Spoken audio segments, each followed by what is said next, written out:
so long. We've been waiting for this time to begin. We ain't getting any older.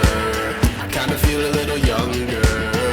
25. We started with Myrtle Beach last time. We did. And this time we're whisking away to the Florida Panhandle. I knocked off my microphone. And she knocked off her microphone. Here we go with blooper number 1. Haven't even got 3 minutes in, and now she's playing with her shirt on camera. This is family friendly. We're family friendly. I lost the magnet. Here, I'll just clip it on. Watch. We'll keep going. Okay. Look at that. Oh, Look at that. Wowzers. Good job. Good job. So, Improvise. anyway, we're being whisked away to the Panhandle, where we're going to cover a few places that we think you would like to take your family in 2025. For Florida. In the Panhandle. But it's specifically. Florida. It is the Panhandle. It is. But still going to Florida. Yes. They have beaches. They have beaches. They do. All right. So, we're going to start off with Perdido Key RV Resort. I love Perdido Key. Do. We have fond memories of Perdido Key, specifically because it was your choice of our very first. Shakedown. Just go buy a 43-foot camper and your very first trip ever. Our very first trip ever. And he said, book us a trip for a shakedown. And I'm like, I want to go to Florida. Don't let her book the trip. You booked the shakedown trip. We had a good time.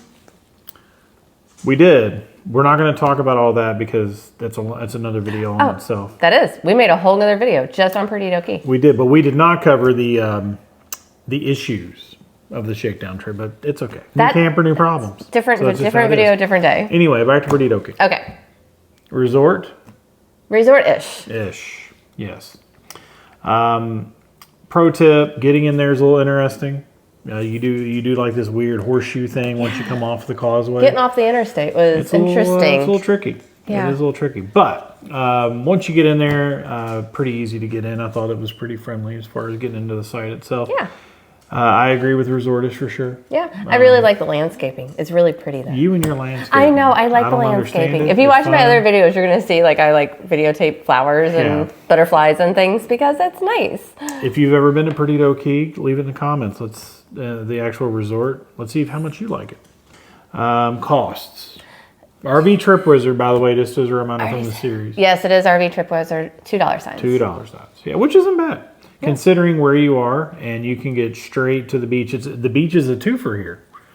It is a twofer because they have a small beach at Perdido Key, but then you get the big beach if you want to drive to it. Yeah, so there's a little beach. The little beach is actually at the marina. You can kind of play around in the chairs, watch the boats go by. It's not a far drive to the big beach. They cover that. It's not a far drive. The beach is about 10 minutes, actually. It's not very far at all. Small as far as campground goes. Yeah, I think they have around 50 plus sites. 56 sites. Yeah. So it's not very big, which is cool. But that's also where the resort-ish comes in because they don't have a lot of amenities that other resorts have. You're not going to have a mini golf. You're not going to have they have a pool, not a large pool, no lazy river. So deemed resort, but probably resort-ish. Remind me, did the marina have a restaurant like a little ways away? I thought they did. It did not. And the other thing that I thought was really cool is they did little events. They tried to keep that going. They had like ice cream night and they had some other things going on while we were there.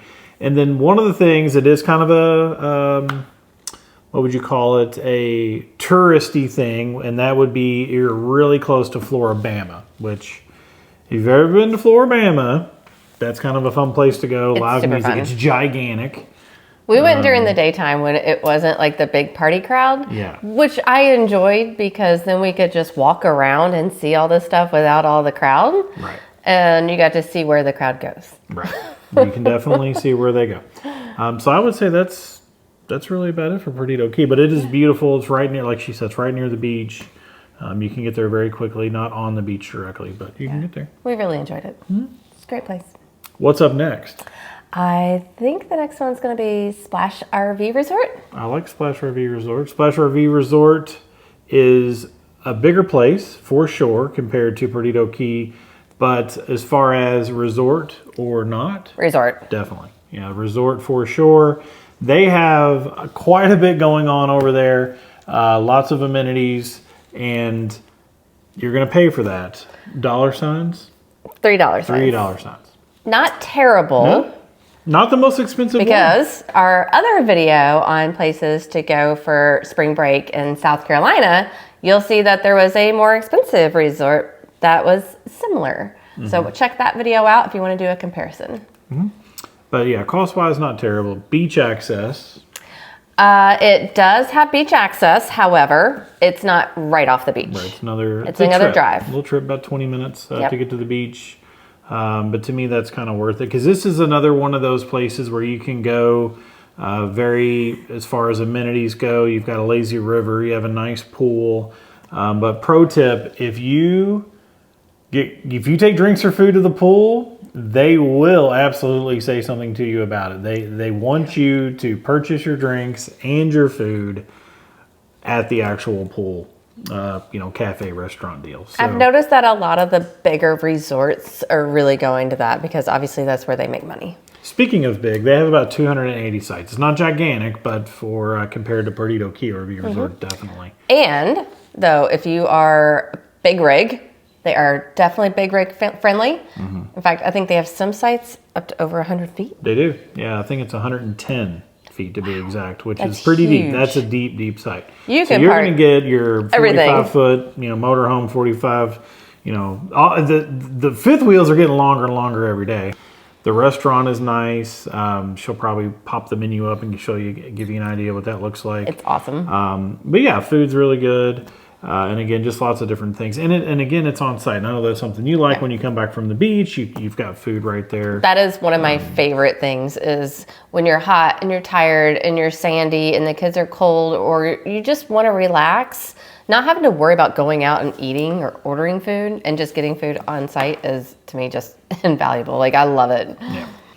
So moving on to number 3, it's going to be Santa Rosa Waterfront RV Resort. And it is resort-ish. Yes, it sounds great. It's got a long title, long name to it, but resort-ish even still. And I'm not trying to be mean. Like, Yeah. it has some really nice things, but It's on the beach. It's on so we'll the just kind of beach. jump to that. It is Okay. on the beach. We're jumping to it's, that. It's beach. So it is on the Santa Rosa Sound. And they do have a beach line there that's by the pool. And they also do have a dog beach, actually. So on one end, they have people and dogs. And on the other end, they have just people. I didn't even realize that. Yep, and that's off of the main pool area.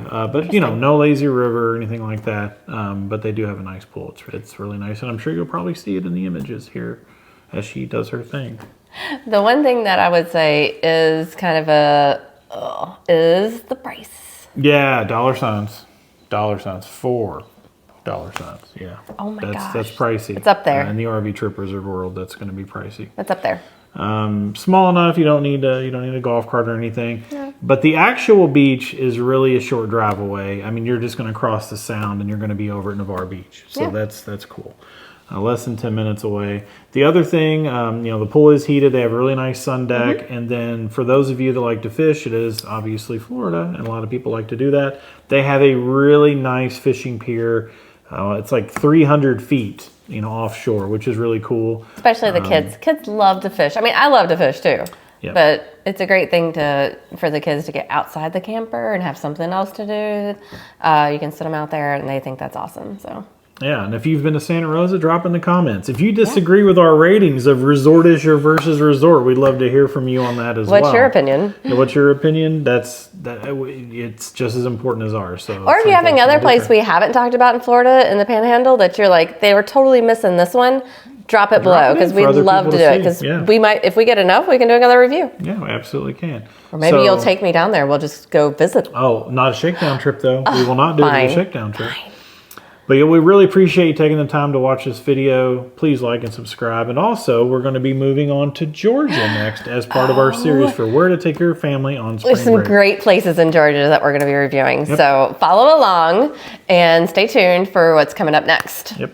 Till next time. We'll see you later. Bye. Thanks. Bye.